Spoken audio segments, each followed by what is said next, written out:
नारायण नारायण। आज बहुत important topic है कि दुख क्या है और क्या दुखों से छुटकारा पाया जा सकता है। तो हाँ, बिल्कुल दुखों से छुटकारा पाया जा सकता है। देखिए, जब कभी हम जीवन के विषय में सोचते हैं और व्यक्ति को जीवन को निकटता से देखते हैं, तब पाते हैं कि हर व्यक्ति कहीं ना कहीं से दुखी दिखाई पड़ता है। हर व्यक्ति के अंतर्मन में किसी न किसी प्रकार का दुख दिखाई पड़ता है। पूरे संसार में ऐसा कोई व्यक्ति नहीं है जिसके जीवन में दुख न जुड़ा हो। आप लोग की नज़र में कोई ऐसा है? नहीं है ना? तो दुख क्या है? क्या हमारे अंदर दुख कहीं बाहर से आया है? नहीं ना। तो जो भी दुखी है उसका दुख उसका खुद का ही बनाया हुआ है, और दुख का मूल कारण अज्ञान, भ्रम या मोह है। अपने दुखों के लिए प्राणी स्वयं जिम्मेवार होता है, लेकिन हम सभी दुख को कुछ और समझ बैठे हैं। हम सभी कठिनाइयों को ही दुख समझ बैठे हैं और अपने जीवन को कोसते रहते हैं। कोई भी वस्तु, व्यक्ति अथवा परिस्थिति जो हमें परेशान करे, उसे हम दुख स्वरूप समझ लेते हैं।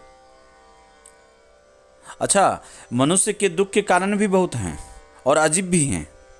व्यक्ति स्वयं बीमार हो तो दुख, कार्य में सफलता नहीं मिली तो दुख, परीक्षा में नंबर कम आए तो दुख, किसी चीज़ का अभाव हो तो दुख, और सबसे बड़ी बात कि दूसरों को सुख मिल रहा है तो उससे बहुत बड़ा दुख। दूसरे सफल हो रहे हैं और हम असफल हैं तो बहुत बड़ा दुख। यानी कि आपने तय कर रखा है कि जीवन में दुख होना ही चाहिए। आप लगे हो कि जीवन दुखी हो और दुख नहीं है, तो भी आप दुख को पकड़ पकड़ के लाते हो, दुख को खींच खींच कर अपने पास लाते हो। अब सवाल यह है कि जब हर प्राणी के साथ दुख है, तो फिर क्या दुखों से मुक्त हुआ जा सकता है? क्या दुखों से छुटकारा पाया जा सकता है? त्रिलोकी धाम का स्पष्ट मानना है कि हाँ, ये मानव निर्मित जो दुख हैं उनसे छुटकारा पाया जा सकता है। आज मैं आपको कुछ ऐसा मंत्र दूंगा जो जीवन के दुखमय घड़ियों में भी सुख का आधार बन सकता है।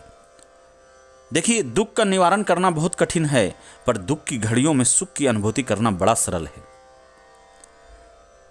मैं अपने जीवन के दुखों को भगाऊं, ये मेरे हाथ में नहीं है, पर दुखों की घड़ी में मैं मस्त बना रहा हूं, ये तो हमारे हाथ में।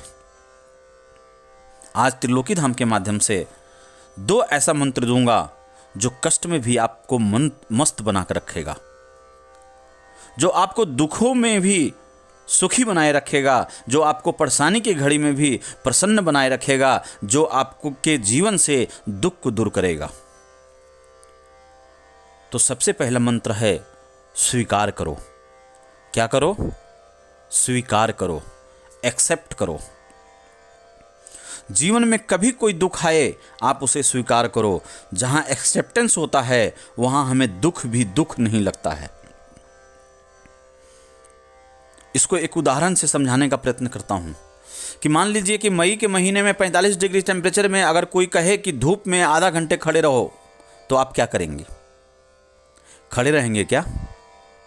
नहीं ना। और अगर बहुत किसी अजीज ने कह दिया तो उसका मन रखने के लिए 5 मिनट खड़े रह सकते हैं, लेकिन कड़कड़ाती धूप से आपको दुख होगा। होगा कि नहीं होगा? होगा ना।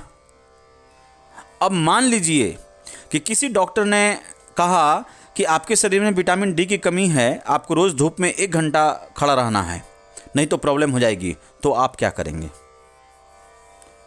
तब खड़े रहेंगे ना कि नहीं खड़े रहेंगे? खड़े रहेंगे ना, और हंसते हंसते 1 घंटा बिता देंगे। तो फर्क क्या है? पहले 5 मिनट धूप में खड़े रहने में आपको दुख हो रहा था, अब 1 घंटा धूप में खड़े रहकर हंसते हंसते बिता दिए और आपको दुख भी नहीं हो रहा है।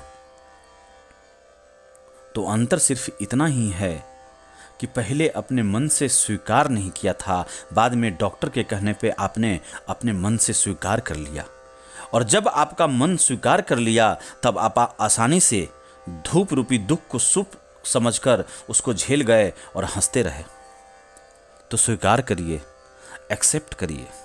जब तक हम स्वीकार नहीं करते हैं तब तक वो हमको चुभता है, और जब हम स्वीकार कर लेते हैं तो वही हमारे लिए सहज हो जाता है। जीवन में दुख हो, जीवन में कष्ट हो, जीवन में कभी भी प्रतिकूलता हो, जीवन में जो भी परेशानी हो, उसको एक्सेप्ट करें।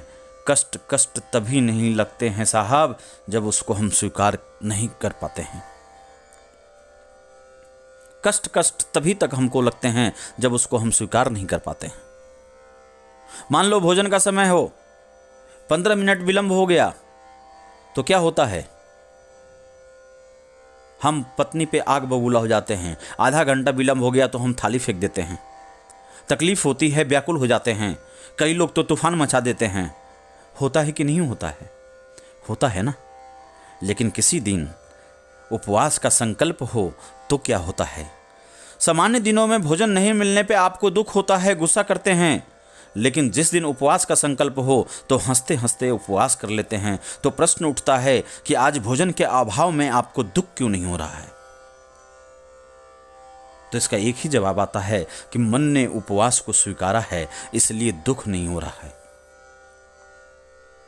यह किस बात को दर्शाता है? जहां आप 15 मिनट भोजन लेट होने से व्याकुल हो गए, गुस्सा में आ गए, दुख हो गया, वहां पूरे दिन भूखे रहने से भी आपको दुख नहीं। यह केवल एक ही बात को प्रकट करता है कि जिस बात को हम स्वीकार कर लेते हैं वो सहज हो जाता है और दुख नहीं होता है, और जिस बात को हम स्वीकार नहीं करते वो कठिन बन जाती है, दुखदाई बन जाती है। तो दुख से बचना चाहते हैं तो जीवन में स्वीकार करने की कला अपनाइए। जीवन में स्वीकार करने की कला अपनाइए। दूसरा मंत्र है, अपने दोषों को दूर करें। हर मनुष्य के जीवन में कोई ना कोई बुराई होती है, कोई ना कोई दुर्बलता होती है, कोई ना कोई दोष होता है, कोई ना कोई कमजोरी होती है। आप लोगों ने कई बार देखा होगा, कई लोग गुस्से में बोलते हैं, उनसे पूछो आप हमेशा गुस्से में क्यों बात करते हैं, तो सज्जन कह बैठते हैं कि ये मेरी भाषा है। अब सोचिए कि जो व्यक्ति गुस्से को अपनी भाषा बना ले, उसकी जिंदगी की परिभाषा क्या होगी? उसकी जिंदगी की परिभाषा क्या होगी? क्रोध दोष है और इससे हमारा जीवन प्रभावित हो रहा है, ये हम कभी नहीं सोचने की कोशिश करते। दूसरे के अंदर सिर्फ दोष ही दिखते हैं, दुर्गुण ही दिखते हैं, पर अपने अंदर दोष हैं तो भी उसको हम जिंदगी की खूबी समझने की भूल कर बैठते हैं। लोक व्यवहार में जो भी काम कीजिए उसके खूबी और खामी का विश्लेषण करना पड़ेगा। और मैं तो कहता हूं, कदाचित खूबियों को नज़रअंदाज कर दीजिए तो कोई फर्क नहीं पड़ता है, लेकिन खामियों को नज़रअंदाज कर देंगे तो आपके प्रगति के द्वार बंद हो जाएंगे। जब आप अपने खामियों को, अपने दुर्गुणों को, अपने कमजोरियों को, अपनी दुर्बलता को नज़रअंदाज कर देंगे तो निश्चित तौर पे आपके प्रगति के द्वार बंद हो जाएंगे और जीवन में आपको दुख ही दुख मिलेगा। संसार के सभी मनुष्य अपूर्ण हैं और पूर्णता तभी प्रकट होती है जब अपनी दोषों और दुर्बलता को मनुष्य दूर कर लेता है। मेरे अंदर की कमियां को मैं जितना जानता हूं उतना कोई नहीं जान सकता है, तो इन कमियों को, दोषों को, दुर्गुणों को, कमजोरियों को मैं ही दूर कर सकता हूं, दूसरा कोई नहीं कर सकता है। इसका एकमात्र सरल उपाय है कि प्रतिदिन सोने के पहले आप अपना एनालिसिस कीजिए कि आज हमारे अंदर कौन सा ऐसा दोष है, कौन सा ऐसा दुर्गुण है, कौन सी ऐसी दुर्बलता है, कौन सी ऐसी कमजोरी है जिसकी वजह से आज के दिन हमको दुख मिला है, जो आज पूरे दिन में हमको दुख दिया है। और रोज सोने के पहले एक एक दोष को दूर करने का संकल्प लीजिए, एक एक दुर्गुण को दूर करने का संकल्प लीजिए। तब आप पाएंगे कि कुछ ही दिनों में एक एक दोष, एक एक दुर्गुण, एक एक कमजोरियां, एक एक दुर्बलता आपके जीवन से दूर हो रहे हैं और आपके जीवन में दुख नहीं है, वो तो सुख है। आप सभी से निवेदन है कि इस 2 मंत्र को अपने जीवन में धारण करें और अपने जीवन को सकारात्मक बनाएं एवं सदैव खुश रहें और अपने जीवन में दुखों से छुटकारा पाएं, अपने जीवन में दुखों से छुटकारा पाएं। आप सभी भक्तों की सदा जय हो। बाबा त्रिलोकीनाथ की कृपा आप सभी भक्तों पर सदैव बनी रहे। हर हर महादेव, शंभु नारायण नारायण।